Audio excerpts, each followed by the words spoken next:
बिस्मिल्लाहिर्रहमानिर्रहीम। अस्सलाम वालेकुम क्लास। जैसा कि आपको पता है कि हम डेली बेसिस पर फर्स्ट ईयर बायो के इंपॉर्टेंट क्वेश्चन का सेशन कर रहे हैं और आज हमारा जो इंपॉर्टेंट चैप्टर है वो है चैप्टर नंबर 14 ट्रांसपोर्ट। आज के चैप्टर में हम चैप्टर 14 ट्रांसपोर्ट के अंदर इंपॉर्टेंट शॉर्ट क्वेश्चन और लॉन्ग क्वेश्चन मिलते हैं, उनको डिटेल में देखेंगे। इस चैप्टर को हम दो पार्ट्स में डिवाइड करेंगे। फर्स्ट हाफ चैप्टर आज हम देखेंगे और नेक्स्ट हाफ चैप्टर हम अपने लेक्चर नेक्स्ट में डिस्कस करेंगे। तो चलते हैं अपने लेक्चर की तरफ। सबसे पहले हम शॉर्ट क्वेश्चन की तरफ देखेंगे। सबसे पहला क्वेश्चन है जो हमारा वो है how minerals are absorb by roots.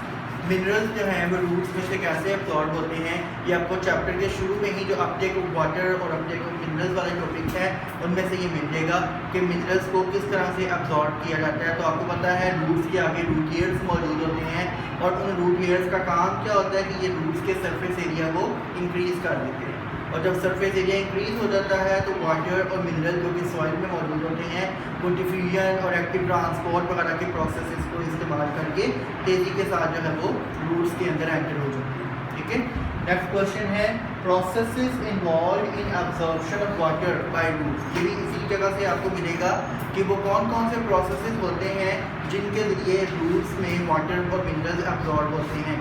तो वो चंद एक प्रोसेसेस हैं जैसे डिफ्यूजन होती है, एक्टिव ट्रांसपोर्ट होती है, इस तरह फैसिलिटेटेड डिफ्यूजन होती है, ऑस्मोसिस का प्रोसेस होता है। तो ये मुख्तलिफ किस्म के प्रोसेसेस हैं जिनको फॉलो करके वाटर और मिनरल्स रूट्स के ज़रिए प्लांट में एब्जॉर्ब होते हैं। ठीक है, नेक्स्ट क्वेश्चन है what is Casparian strips.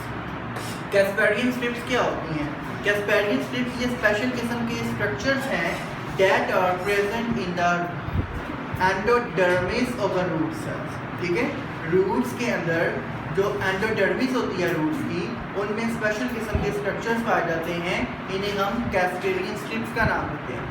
In strips का काम क्या है? ये बेसिकली एक बैरियर है जो कि इस एंडोडर्मिस के बाहर वाला जितना रीजन है उसके अंदर जो पानी और सॉल्ट होंगे वो सॉइल की तरफ से आ रही है, जाहिर बात है।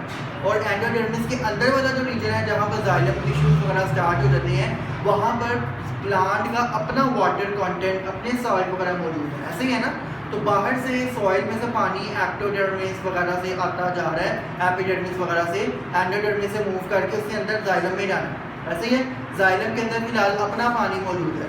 तो जाइलम का जो वाटर कंटेंट है वो और सॉइल का जो वाटर कंटेंट है वो, उन दोनों को सेपरेट करने के लिए जो बीच में बैरियर है वो बैरियर क्या कहलाता है? वो कैस्पेरियन स्ट्रिप्स होती है। समझ लगी बात? तो कैस्पेरियन स्ट्रिप्स जो हैं ये एक तरह का बैरियर हैं जो कि क्या करती हैं, जाइलम का जो वाटर कंटेंट है उसको सेपरेट करती हैं सॉइल वाले वाटर कंटेंट से जो कि एंडोडर्मिस के बाहर की तरफ मौजूद है। Is it clear? ठीक हो गया।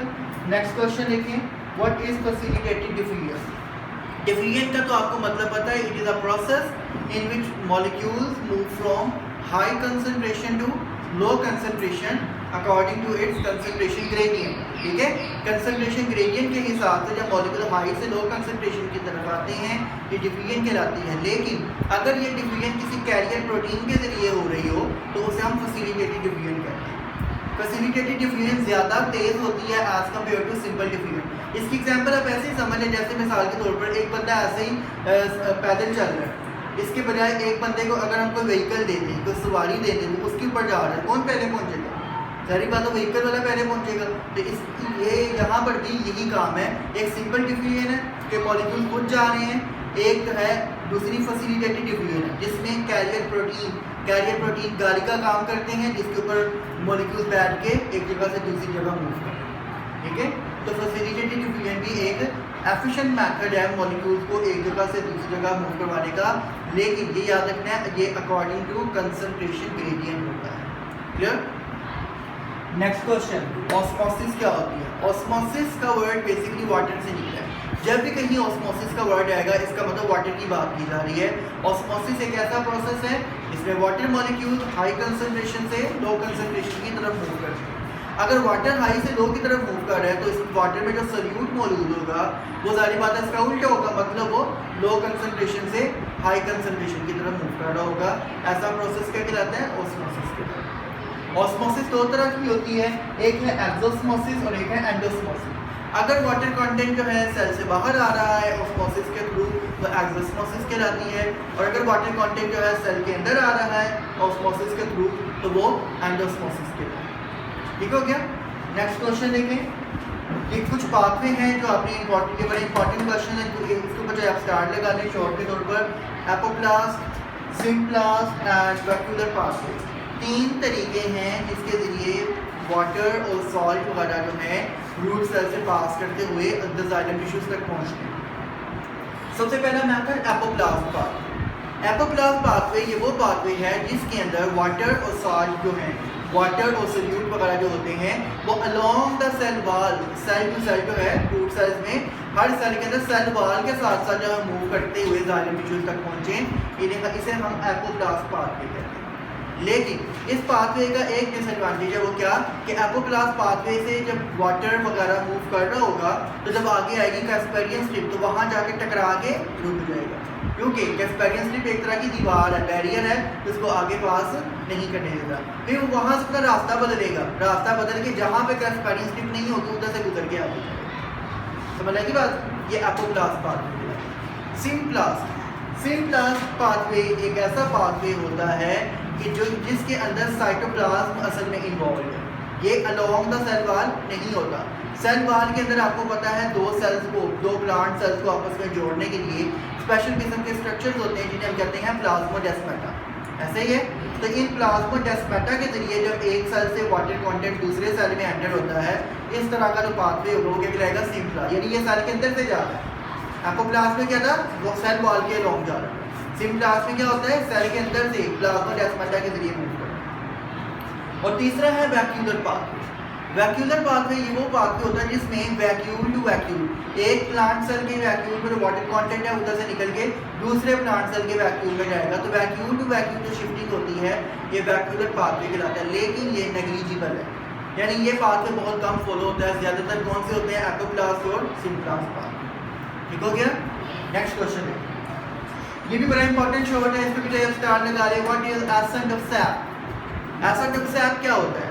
एसेंट ऑफ सैप कहते हैं जाइलम टिश्यूज के अंदर जितना भी वाटर और साल्ट वगैरह मौजूद है, जाइलम टिश्यूज में रूट्स से लेकर प्लांट के लीफ तक जितना भी जाइलम टिश्यूज में वाटर और साल्ट कंटेंट मौजूद होता है वो सारा का सारा उसका एसेंट ऑफ सैप कहलाता है। जैसे हमारी बॉडी के अंदर जितना फ्लूइड है वो ब्लड कहलाता है ना, हमारी बॉडी में ब्लड होता है, इसी तरह प्लांट का ब्लड आप समझ लीजिए उसका एसेंट ऑफ सैप है।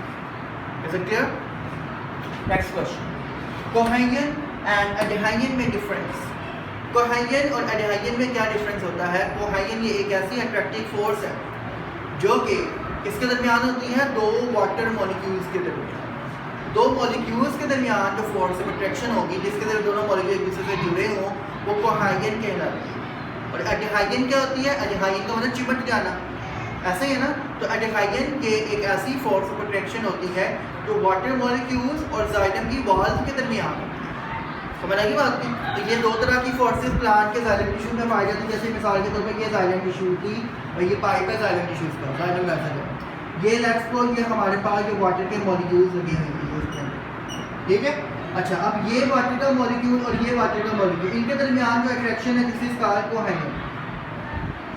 और इस वाटर के मॉलिक्यूल की इस जाइलम वेसल के साथ जो इस दीवार के साथ जो अट्रैक्शन है इसे हम क्या कहते हैं? एडेहाइजन।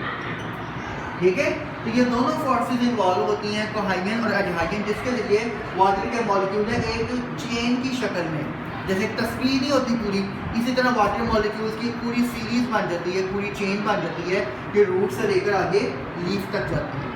ठीक है, और इस तरह से पानी ऊपर से खींचता जाता है। क्लियर हो गया? Next question, what is cohesion tension theory?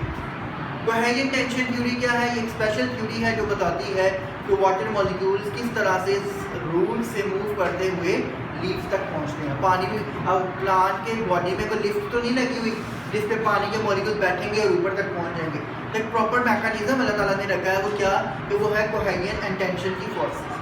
Cohesion stress जिसे हम टेंशन कहते हैं, और तीसरी एडेहाइजन। ये तीन चीज़ें, ये तीन फोर्सेस हैं जिसकी वजह से क्या होता है? वाटर मॉलिक्यूल आपस में भी अट्रैक्शन करते हैं, जाइलम वेसल के साथ भी अट्रैक्शन करते हैं, और ऊपर से यानी कि ये जो वाटर मॉलिक्यूल यहाँ से ऊपर जा रहे हैं, ऊपर नेक्स्ट को ये लीफ है, तो लीफ के अंदर जो वाटर मॉलिक्यूल जाएंगे तो इधर से इनकी इवेपोरेशन होती है, इसे हम क्या कहते हैं? ट्रांसपिरेशन कहते हैं। ऐसे ही है ना, ट्रांसपरेशन जब यहाँ से हो रही है तो कंटिन्यूसली चेन ऊपर आती जाएगी, इधर से पानी निकलता जाएगा।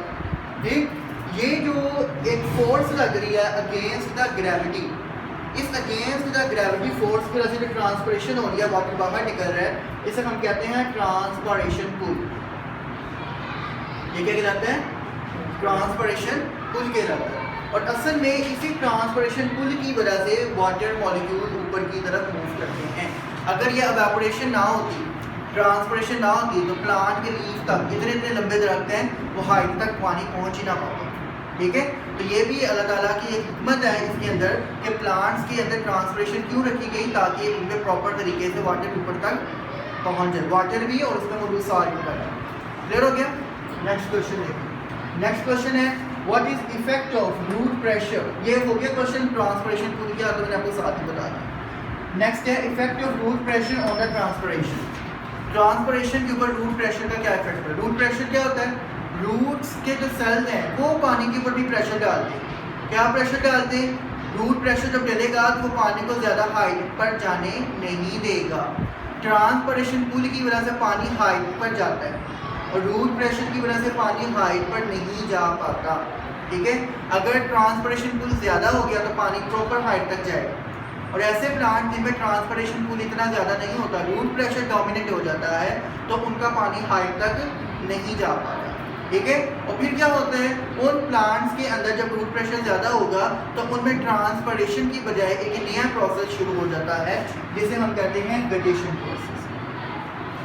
ठीक है, क्या कहते हैं? Guttation process. तो रूट प्रेशर का आपको फ़ायदा पता लग गया कि इसका ट्रांसपरेशन के ऊपर क्या इफेक्ट पड़ता है। ये ट्रांसपरेशन को कम कर देती है और गटेशन को ये प्रोमोट करती है। रूट प्रेशर, गटेशन क्या होती है? गटेशन का दूसरा नाम है एक्सक्यूडेशन। एक्सक्यूडेशन क्या होती है? ये गटेशन कहते हैं ऐसा प्रोसेस जिसमें वाटर मॉलिक्यूल ड्रॉपलेट्स की शक्ल में प्लांट के लीव्स में से निकले हैं, लीव्स की एजेस, लीव्स के कॉर्नर्स में से पानी के कतरों की शक्ल में, छोटे छोटे ड्रॉपलेट्स की शक्ल में जब पानी निकलता है, इस प्रोसेस को हम गटेशन कहते हैं। ट्रांसपरेशन में ऐसा नहीं होता। ट्रांसपरेशन में तो वेपर्स निकलते हैं ना, वेपराइज होता है पानी, लिक्विड नहीं निकलता। लेकिन गटेशन में लिक्विड ड्रॉपलेट्स निकलते हैं और ये प्लांट यूजुअली ज़्यादा हाइटेड प्लांट नहीं होते। इसकी एग्जांपल जैसे ग्रेप्स हैं, इसी तरह मिंट का प्लांट है, ग्रासेस हैं, इस तरह स्ट्रॉबेरी प्लांट है। ये वो प्लांट्स हैं जिनके अंदर गटेशन प्रोसेस होता है। ठीक हो गया?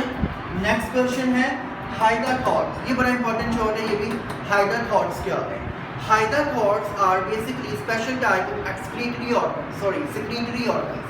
ये ऐसे ऑर्गन्स हैं, ये ऐसे स्ट्रक्चर्स हैं, ये इन ऑर्गन्स को नहीं कहेंगे हम, इन्हें ग्लैंड्स कह देते हैं, ये ज़्यादा अच्छा वर्ड है। These are secretory glands. ठीक है, प्लांट की बॉडी के अंदर जिनमें गटेशन प्रोसेस होता है, उनकी बॉडी में सेक्रेटरी ग्लैंड्स होते हैं जिन्हें हम क्या कहते हैं? हाइड्रोथॉट्स कहते हैं। ये सेक्रेटरी ग्लैंड्स में ये वो ग्लैंड्स हैं जहाँ से इनका एक्स्ट्रा वाटर वगैरह बॉडी से रिमूव होता है। ठीक है, तो जब एक्स्ट्रा पानी ने रिमूव होना होगा तो कॉर्नर्स और एजेस के कोई हाइड्रोथॉट्स होंगे जहाँ से वाटर रिमूव होगा। क्लियर है? नेक्स्ट क्वेश्चन है डिफाइन इम्बिबिशन। ये भी बड़ा इंपॉर्टेंट क्वेश्चन है, इसके भी जो आप स्टार्ट लगा है। इम्बिबिशन का मतलब होता है एब्जॉर्प्शन, वाटर को एब्जॉर्ब करना। कुछ प्लांट्स, खास तौर पर प्लांट के जो सीड्स होते हैं, इनकी प्रॉपर्टी होती है कि ये वाटर को क्या करते हैं? एब्जॉर्ब करते हैं। ठीक है, जैसे कि आपने देखा होगा चने पकाने हो तो उसको पहले कुछ देर के लिए पानी में भिगो कर रखते हैं। ऐसे ही करते हैं ना, क्यों करते हैं? वो वाटर को क्या करता है, वो पानी सीड जो होता है वो बड़ा हार्ड होता है, लेकिन अब आप उसको ज़्यादा देर तक भिगो कर रखें तो उसका छिलका खुद ही उतरना शुरू होता है। ऐसे ही होता है ना, तो क्यों? क्योंकि जो सीड है वो असल में उस वाटर को एब्जॉर्ब कर लेता है, इम्बिबिशन करता है, उस वाटर को इम्बाइब करता है। जब वो इम्बाइब करेगा, वाटर को एब्जॉर्ब करेगा, तो अंदर वाटर कंटेंट ज़्यादा होता रहेगा, वो सीड स्वेल कर देगा और उसके स्वेल करने के नतीजे में छिलका जो होगा, सीड पॉट जो होगा, वो उतर जाएगा और ये हेल्प करता है जर्मिनेशन के। ठीक है, यानी कि जब हम पानी देते हैं एक सीड को या ज़मीन के अंदर, उसको पानी वगैरह देते हैं सॉइल के ऊपर, तो वो सॉइल में से पानी को सीड क्या करता है? इम्बाइब करता है, एब्जॉर्ब करता है। फिर वो एम्ब्रियो जो होता है ना अंदर बेबी प्लांट, वो निकलता है, वो सीड कोट फाड़ता है और कॉम्पल निकलती है और जर्मिनेशन होता है। ठीक है, इसका मतलब इनहिबिशन जो है ये बड़ा इंपॉर्टेंट प्रोसेस है for the germination of seed. Clear? अगर प्लांट का कोई सीड इम्बाइब नहीं कर सकता तो वो कभी भी जर्मिनेट नहीं कर पाएगा। क्लियर हो गया? Next question, bleeding. ये भी बड़ा इंपॉर्टेंट शॉर्ट है। ब्लीडिंग क्या होती है? ब्लीडिंग वैसे कि जैसे हम नॉर्मल ह्यूमंस या एनिमल्स पे भी बात करते हैं, ब्लीडिंग का मतलब क्या होता है? खून निकलना, ऐसे ही है ना। तो जब प्लांट की बॉडी को कोई इंजरी हो गई, प्लांट की बॉडी के ऊपर कोई जख्म लग गया, कोई कट लग गया और उसकी बॉडी में से उसका एसिड और सैप निकलना शुरू हो गया, जो मैंने आपको पहले शुरू में बताया, जो लिक्विड प्लांट के जाइलम टिश्यूज में होता है वो निकलना शुरू हो जाएगा। इस प्रोसेस को ब्लीडिंग कहते हैं। एक्सीडेंट हुआ, लेट्स सपोज कोई बड़ा खतरनाक किस्म का एक्सीडेंट हो, गाड़ी दरख्त के साथ बारी हुई, गाड़ी का तो नुकसान हुआ, मे भी उस बंदे का भी नुकसान हुआ हो, लेकिन उस दरख्त बेचारे को कोई नहीं देखता, उसका भी नुकसान हुआ है।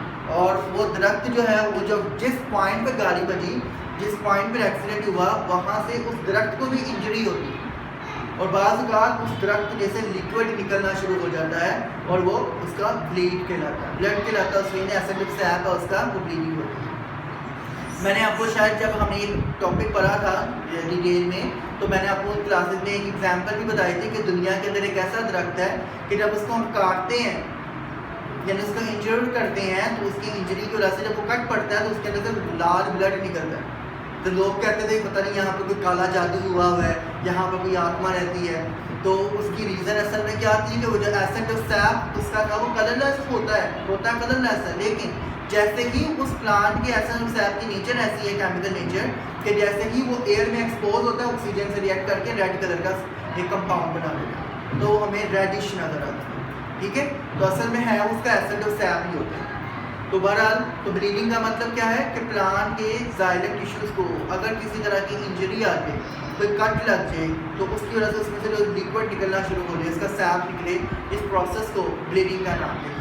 क्लियर हो गया? और बाज़ औक़ात कोई इस तरह के एक्सीडेंट के नतीजे में कोई 14 से 18 लीटर तक जो है इनका वाटर लॉस हो जाता है, इतना ब्लड यानी इनका निकल जाता है। ठीक है, next question, starch sugar hypothesis. Starch sugar hypothesis, ये हाइपोथेसिस है जो कि ओपनिंग एंड क्लोजिंग और स्टोमेटा को कंट्रोल करती है। ठीक है, स्टोमेटा कब ओपन होते हैं कब क्लोज होते हैं, इसके बारे में हाइपोथेसिस पेश की गई, स्टार्च शुगर हाइपोथेसिस। इस हाइपोथेसिस के मुताबिक जैसा कि आपको पता है दिन के वक्त प्लांट फोटोसिंथेसिस करते हैं और शुगर बनाते हैं, ग्लूकोज बनाते हैं शुगर, और ग्लूकोज जब बनती है प्लांट्स के अंदर तो वो शुगर जो है आहिस्ता आहिस्ता प्लांट की बॉडी में क्या होगी, गार्ड सेल में इकट्ठी होती जाएगी और सोल्यूट की कंसंट्रेशन क्या हो जाएगी वहाँ पर ज़्यादा हो जाएगी। जब सोल्यूट की कंसंट्रेशन ज़्यादा होगा तो पानी क्या होगा, कम होगा, तो फिर बाहर से पानी सेल के अंदर गार्ड सेल्स में आना शुरू हो जाता है। जब सेल्स में पानी आना शुरू होता है तो उसके वजह से गार्ड सेल टर्जिट कर देते हैं, और जब वो टर्जिट करते हैं तो उसके वजह से स्टोमेटा क्या हो जाते हैं, ओपन। इस वजह से दिन के टाइम स्टोमेटा ओपन, रात के टाइम क्योंकि फोटोसिंथेसिस नहीं हो रही होती, जो शुगर बनाई होती है वो शुगर स्टार्च में कन्वर्ट हो गई होती और प्लांट की बॉडी में स्टोर हो गई होती है। ठीक है, अब वो जो स्टार्च में कन्वर्ट हो गई है शुगर, और शुगर अब नहीं रही, तो इसका मतलब क्या है कि सॉल्ट की यानी सोल्यूट की कंसंट्रेशन कम हो गई, पानी ज़्यादा है, तो प्लांट क्या करते हैं, वाटर लॉस करते हैं गार्ड सेल्स में से। जब गार्ड सेल से वाटर लॉस होगा तो गार्ड सेल क्या कर देंगे, फ्लैसिड हो जाएंगे, पिचक जाएंगे, फ्लैटेंड हो जाएंगे, इसके वजह से स्टोमेटा क्या हो जाएंगे, क्लोज। तो दिन के टाइम स्टोमेटा ओपन और रात के टाइम क्लोज हो जाता है। ठीक है, ये हमें स्टार्च शुगर हाइपोथेसिस बताती है। अगला पॉइंट जो कि एक नई हाइपोथेसिस है स्टोमेटा की ओपनिंग क्लोजिंग को कंट्रोल करने के लिए, how influx of potassium ions control opening and closing of stomata. Potassium ions का इन्फ्लक्स का मतलब अंदर एंटर होना, किस तरह स्टोमेटा की ओपनिंग और क्लोजिंग को कंट्रोल करता है। पोटेशियम आयन जितने अंदर जाएंगे, मतलब सोल्यूट की कंसंट्रेशन ज़्यादा हो रही है तो पानी कम हो जाएगा, तो पानी भी अंदर आना शुरू होगा। जब पानी अंदर आना शुरू होगा तो उसकी वजह से स्टोमेटा जो गार्ड सेल में टर्जिट कर देंगे, स्टोमेटा ओपन हो जाएगा। और इसका वाइस वर्सा उल्टा काम होगा, नाइट टाइम में पोटेशियम आयन अगर अंदर कम आएंगे, मतलब बाहर ज़्यादा निकल रहे हैं, तो उस केस में वाटर भी उसके बाद बाहर निकलेगा, तो स्टोमेटा फ्लैसिड करके गार्ड सेल स्टोमेटा को क्लोज कर देंगे। ठीक है, अगला क्वेश्चन बड़ा इंपॉर्टेंट है, potassium ion influx controlling factors. वो कौन कौन से फैक्टर्स हैं जिनके ऊपर पोटेशियम आयन का इन्फ्लक्स डिपेंड करता है। तो कौन कौन से फैक्टर्स थे, उनमें एक था डे टाइम मतलब सनलाइट, ऐसे ही है सनलाइट में ख़ास तौर पर कौन सी लाइट? Blue light. जो ब्लू लाइट होती है इसकी इंटेंसिटी ज़्यादा होती है, और अगर सनलाइट में ब्लू लाइट ज़्यादा है तो उसकी वजह से क्या होगा, ये इन्फ्लक्स क्या हो जाएगा, तेज़ हो जाएगा, जिसकी वजह से स्टोमाटा ओपन होंगे। रात के टाइम क्योंकि ये कम होगी तो स्टोमाटा क्लोज हो जाते हैं, इन्फ्लक्स कम हो जाता है। ठीक है, इसके अलावा आपको एक और फैक्टर बताया गया था, एक तो होगी ना ब्लू लाइट, और दूसरा बताया था intensity of light. Intensity of light जितनी ज़्यादा होगी उतना इन्फ्लक्स ज़्यादा होगा, इंटेंसिटी ऑफ लाइट कम होगी तो उतना इन्फ्लक्स क्या हो जाएगा, कम। तो ये 2-3 फैक्टर्स मैंने आपको पॉइंट आउट करवाए थे जब ये हमने चैप्टर पढ़ा था, आप उसमें से देख सकते हैं। कहाँ से मिलेगा आपको? पोटेशियम आयन इन्फ्लक्स वाले टॉपिक्स। नेक्स्ट क्वेश्चन और लास्ट क्वेश्चन आज का, pressure flow theory. Pressure flow mechanism भी कहते हैं इसे। ये मैकेनिज्म है ट्रांसलोकेशन टॉपिक के अंदर। ट्रांसलोकेशन का मतलब फूड की ट्रांसपोर्ट करना, और आपको ये भी पता है कि प्लांट में फूड की ट्रांसपोर्ट फ्लोएम टिश्यूज़ के जरिए होती है। फ्लोएम टिश्यूज़ जो है वो फूड को लीव से, मतलब सोर्स से सिंक की तरफ यानी दूसरे पार्ट की तरफ लेकर आती है। अब प्रेशर फ्लो मैकेनिज्म है क्या? इस थ्योरी के मुताबिक जब एक प्लांट फूड की ट्रांसपोर्टेशन करेगा तो वो कैसे करता है कि जब सोर्स से सिंक की तरफ फूड आता है तो वो बेसिकली फ्लोएम टिश्यूज़ की जो सीव ट्यूब सेल्स हैं उन सीव ट्यूब्स में से पास करता हुआ आता है, तो उसके ऊपर प्रेशर पड़ता है, ऊपर से प्रेशर पड़ता है सीव ट्यूब्स का, और उस प्रेशर की वजह से वो नीचे की तरफ फ्लो करता रहेगा, और फ्लोइंग के जरिए वो नीचे की तरफ फूड आता है। ठीक है, this is called pressure flow theory. Diffusion का रेट इसमें कम है, ये थ्योरी डिफ्यूजन को इतना फॉलो नहीं करते। अगर डिफ्यूजन होती तो बड़ा स्लो प्रोसेस होगा, कई साल लग जाते एक फूड को नीचे आने में। ठीक है, लेकिन यहाँ पर ज़्यादा थ्योरी एक्सेप्टेबल है फूड की ट्रांसलोकेशन के लिए। वो क्या है? प्रेशर मैकेनिज्म, कि ये कंसंट्रेशन ग्रेडियंट के बजाय प्रेशर ग्रेडियंट को फॉलो करते हैं। हाई प्रेशर से लो प्रेशर की तरफ फूड के मॉलिक्यूल्स आते हैं और इस तरह से फूड की ट्रांसलोकेशन। ठीक हो गया, ये था भाई क्लास आज का हमारा टॉपिक, जिसमें हमने देखा इंपॉर्टेंट शॉर्ट क्वेश्चंस को। हमने प्लांट वाला पोर्शन आज कंप्लीट किया। कल इंशाल्लाह हम ट्रांसपोर्ट इन एनिमल्स और ह्यूमंस के अंदर ये स्टार्ट करेंगे नेक्स्ट वीडियो के अंदर, नेक्स्ट हाफ चैप्टर उसके साथ है, इसके इंपॉर्टेंट लॉन्ग क्वेश्चंस को भी देख लेंगे। तब तक के लिए अल्लाह हाफ़िज़।